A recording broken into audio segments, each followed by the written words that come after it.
Hi everyone, it is time for the 10th episode of Sketch Support. There is a new free 2-page sketch that you can download at Scrapbook Generation, and in this video I'm going to show how I have used that sketch as the starting point for 5 different layouts. You'll get to see that there are many ways you can alter and customize a sketch design to fit what you have or what you want to do.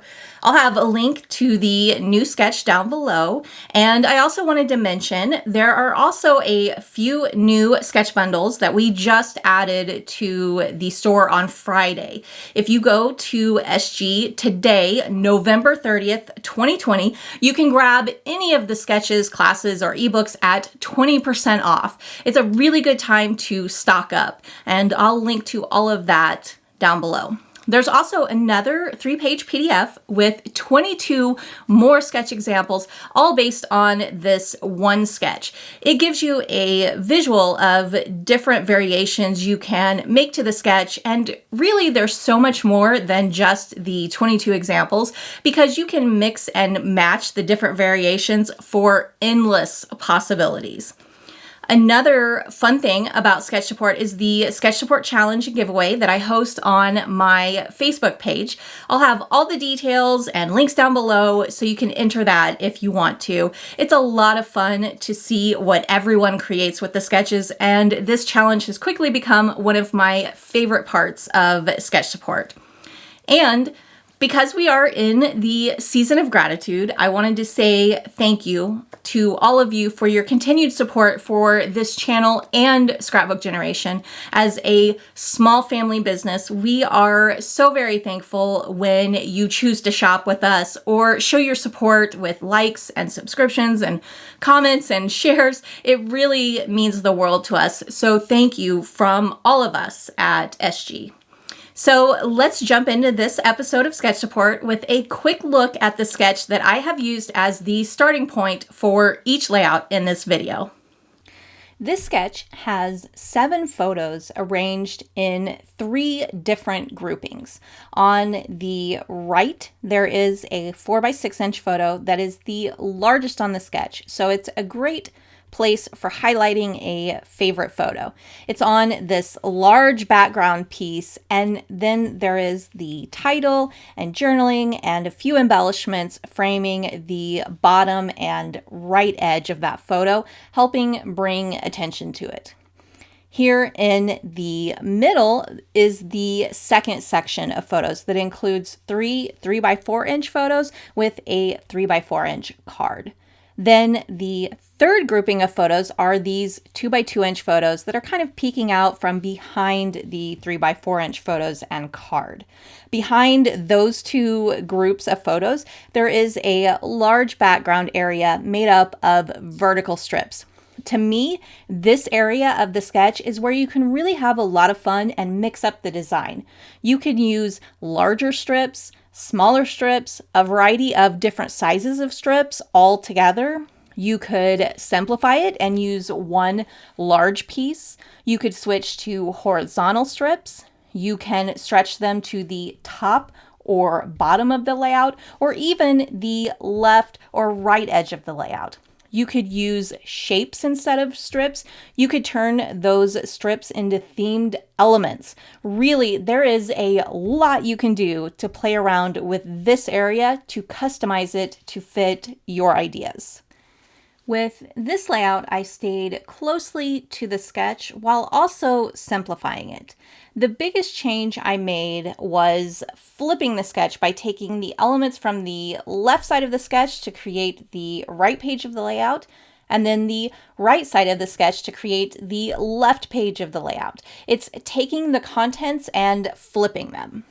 Most of the time, if I am flipping a sketch, it has to do with the photos and the direction of the subjects in my videos. I don't like to have people looking off the layout because I feel like that naturally pulls the attention off the layout, which is the opposite of what you're trying to do.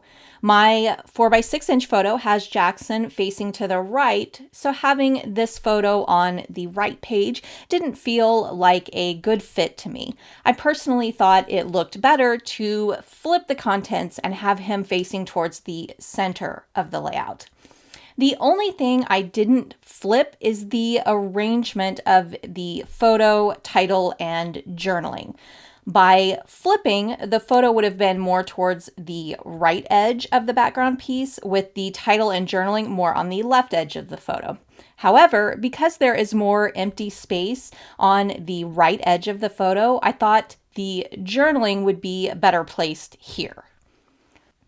When I first started planning my layouts with the sketch, I knew that I wanted to create one that used shapes in place of the vertical strips, and hexagons were the first shape that popped in my head to use. Lucky for me, this Simple Stories Hello Fall collection that I had selected to use with these photos had a paper covered in hexagons. I could cut this sheet down to the same size as the strips as a whole and save myself the time of punching out these individual pieces. This really simplified the sketch and made this layout go together really fast. This hexagon paper had a brown frame around the hexagon design, and I thought adding hand stitching lines on that design would be a great way to add more texture and dimension to that area. I love adding stitching details to designs on the paper. This is a great way to get started with stitching if you are new to it and want to try it out. The design is already there, and all you have to do is pierce holes along the design. It's much easier than trying to draw or trace your own design. It looks like the stitching covers a large area and would take a long time, but because of the order of how I put this together, it really didn't take long at all. I always adhere my photos and larger pieces first, then I add my stitching. That way I'm not wasting time stitching on areas that are going to be covered anyway. Once the photos and the card are all added on that hexagon paper, there really wasn't a lot left to stitch. If you want to create a similar look by using shapes in place of those strips, but you're doing it with individual pieces, you could cut a sheet of cardstock to fit the same area as the strips and cover it in shapes. You can try triangles, diamonds, squares, crosses, hearts, stars, or flowers. Really, any shape you can think of will work. There really are a lot of possibilities for making that a unique shape-filled area.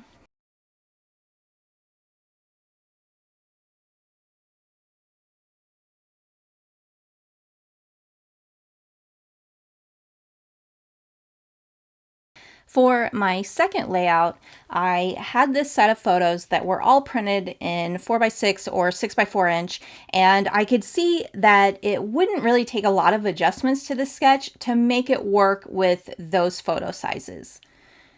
The first substitution and change I made was using two 6x4 inch photos that fit perfectly in place of three 3x4 inch photos and that 3x4 inch card. They are all the exact same measurements as a whole, so it's a perfect fit. However, I did have to make an adjustment for them to fit in a different way than what you see on the sketch. If I had followed the photo placement on the sketch, one of those 3x4 inch photos is on the right page. And to follow that, I would have had to cut a 6x4 inch photo into two pieces and split it between the two pages. And I'm just not really a fan of splitting photos like that, especially when it would be cutting right in the middle of the photo. Because of this, I decided to shift everything, the strips and the photos, over to the left page, extending all the way to the left edge of the layout. I also made some changes to the width of the strips.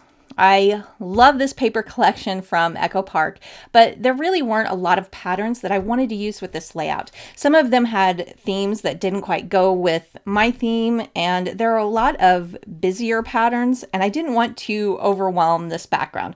I wanted to make sure that my photos were standing out.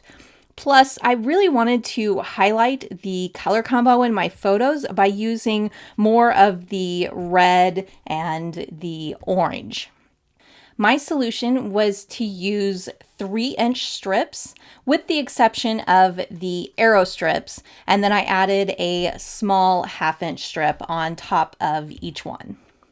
The next 6x4-inch photo that I had, I used it in place of the 3 2x2-inch photos that are peeking out from behind the 3x4-inch photos on the sketch. In total, both the 2x2-inch photos and the 6x4-inch photo have the same 6-inch width, so this was an easy substitution. Again, I did make an adjustment to the papers to accommodate this photo change. While the width of those photos are the same, the height isn't. The 6x4-inch photo I used has 2 inches of more height than the 2x2-inch photos. I wanted more of the background strips to show, so I added an inch of height, making them 9-inch instead of 8. And then for the strips right behind the photo, I used even longer strips cut into an arrow design. With the 2 4x6-inch photos that I had left, the sketch already has one 4x6-inch photo, and all I did was double it. The 2 photos fit perfectly because I had decided in order to maintain balance on the layout, I wanted to enlarge the background piece to match the 9th height of the strips and to extend it to the right page. And this gave me plenty of room to include 2 4x6-inch photos. I really wanted to extend that red and orange color combo onto the right page as well. The background paper I used took care of the orange color, and I used a little bit of red to map my photos, but I also wanted to work some red into this orange paper as well. I decided to add some hand-stitched stars in red to not only add that extra color in, but to also add some texture and detail to that whole background piece. Another thing I want to mention about this layout is the direction my son is facing and looking in these photos. With the last layout, I had talked about not wanting my subject to be facing the edges of the layout, and this set of photos were impossible to arrange in a way that would always have him facing towards the center. And sometimes that's just the way it is and what you are working with, and there's not a lot you can do about it. A little trick that I like to do that I feel like helps a little is to add kind of a block to that direction, something that will stop the viewer from looking off the layout. If you look at the top 6x4-inch photo, I have a tag and some stars on the left to grab the attention of the viewer and keep them from looking off the layout. Same for the right page and using the title and journaling to stop the viewer from looking off the layout.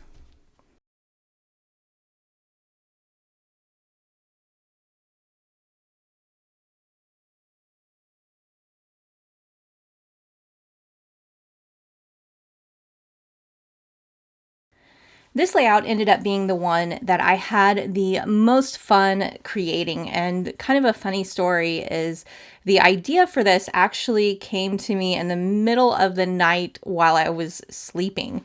I had picked out these photos to use with this sketch, but I was a little lost on what I wanted to actually do with the layout design.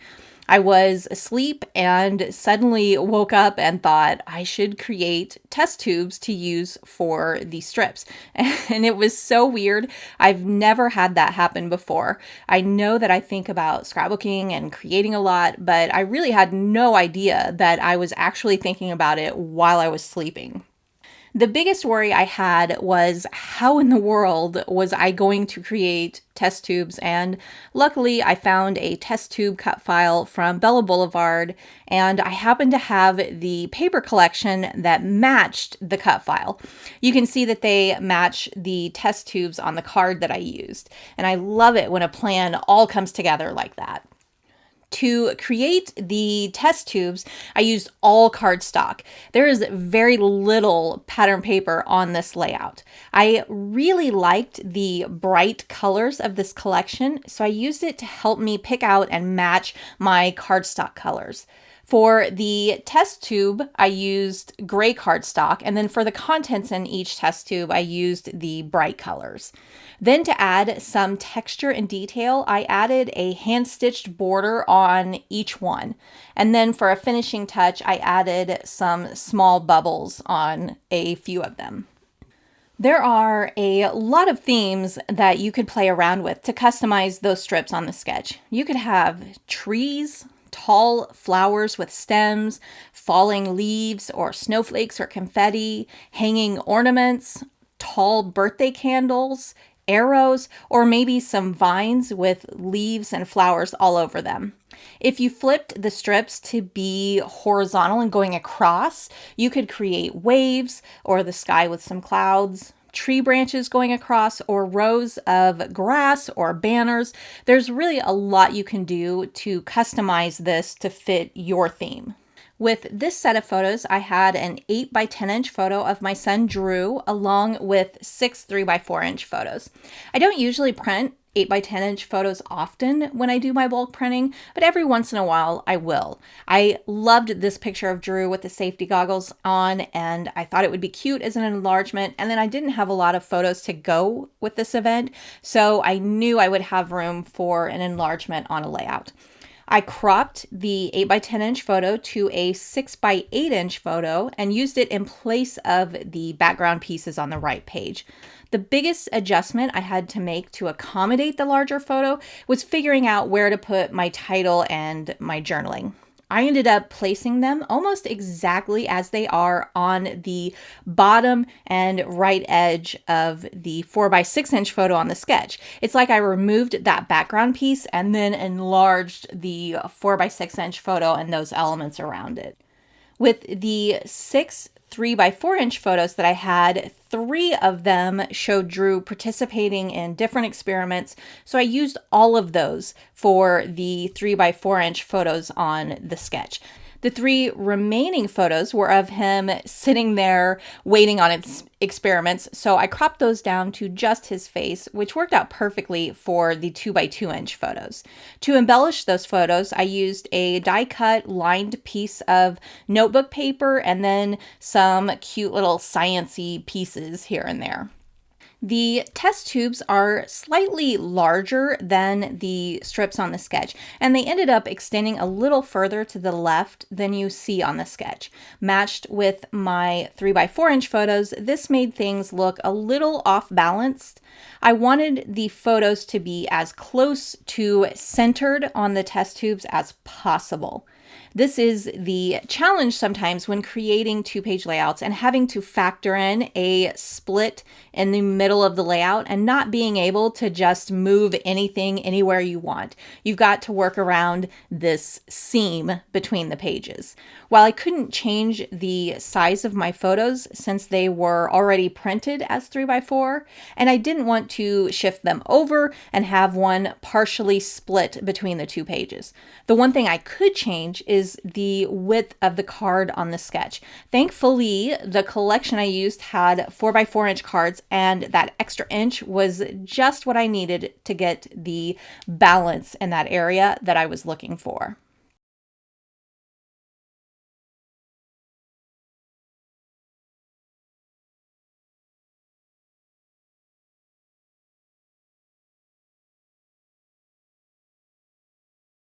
Usually when I plan out sketch support and pick out my photos, I try to stay away from repeating certain alterations simply because I want to try to show you as many different ways to use the sketch as possible.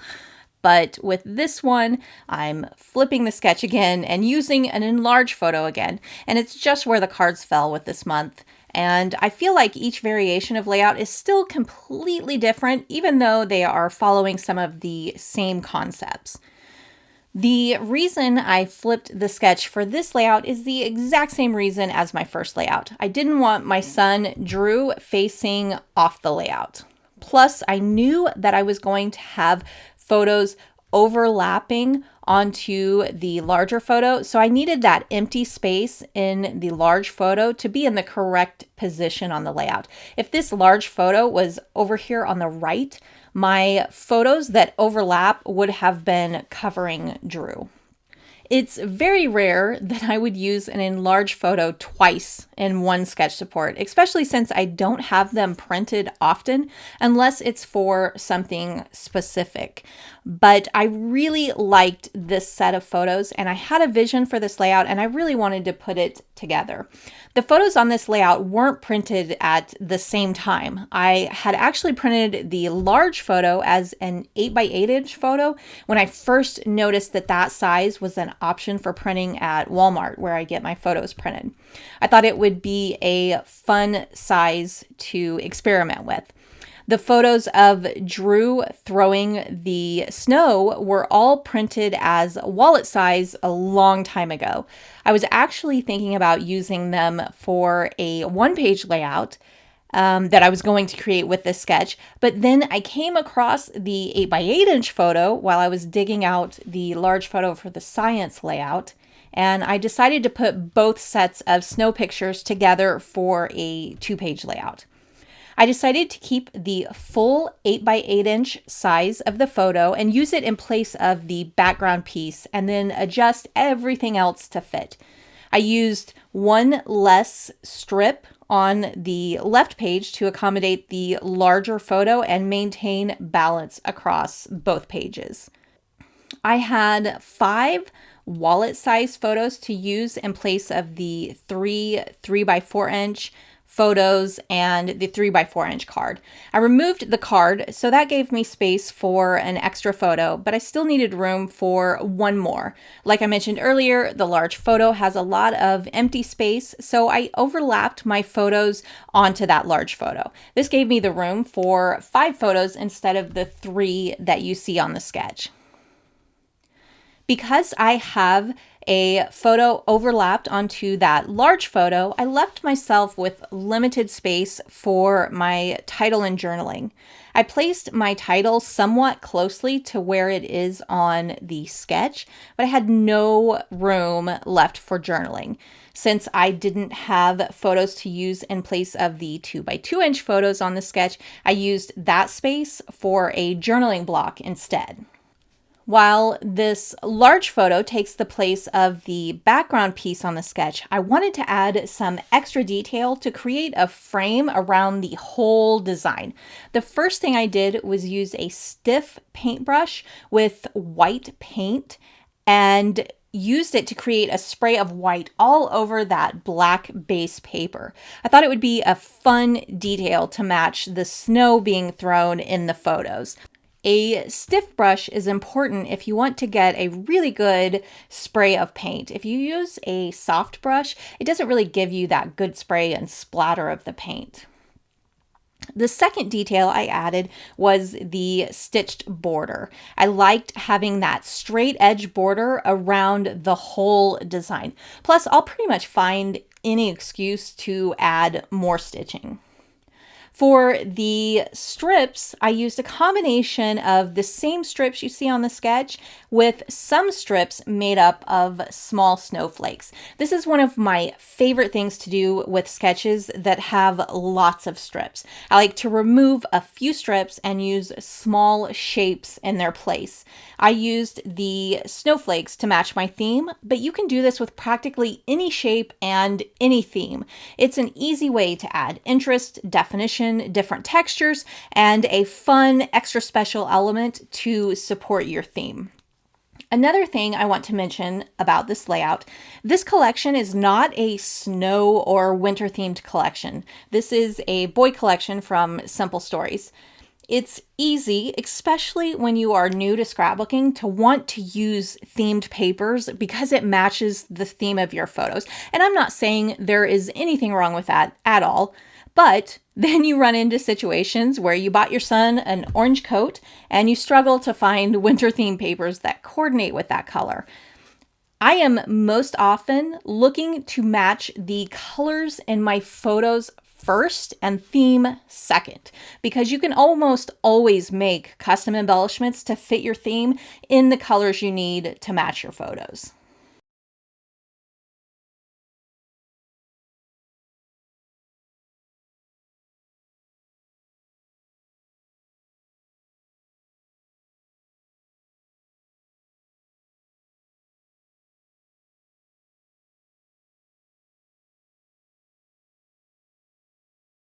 This last layout is about showing how you can adapt the sketch to fit a different size of layout.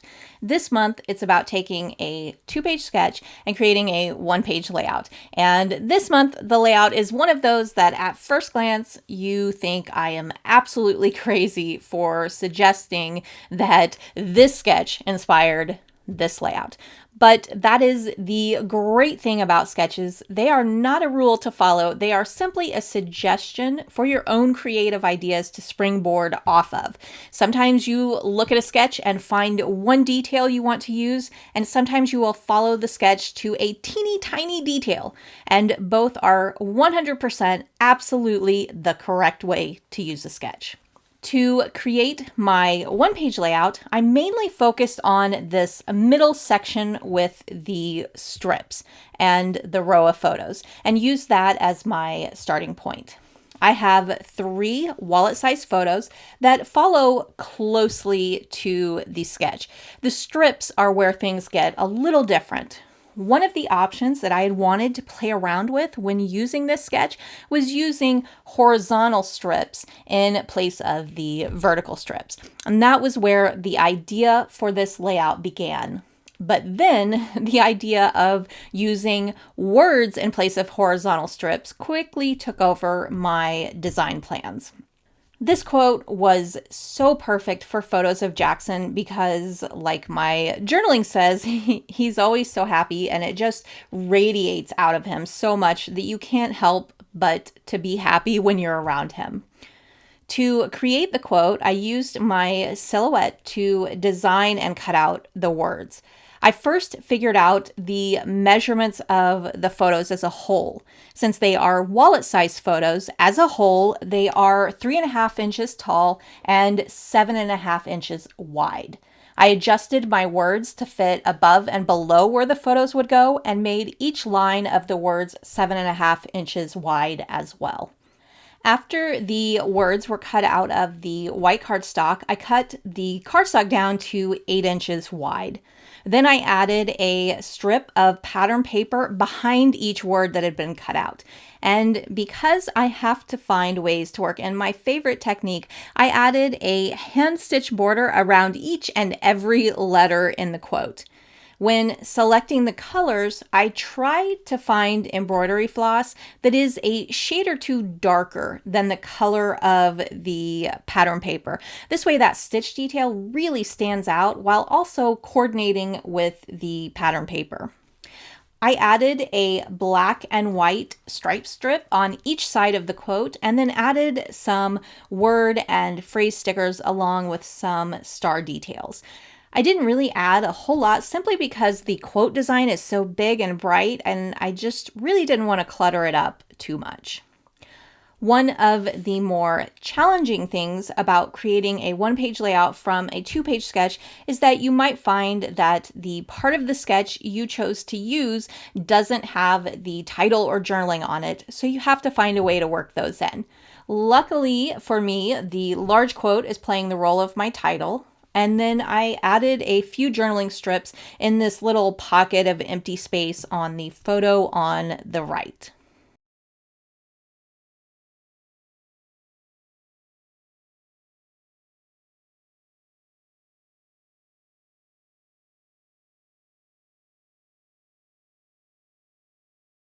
That's all for this episode of Sketch Support. Thank you so much for watching, and don't forget to check out the Sketch Support Challenge. We would love to have you join us. I'll see you all next time.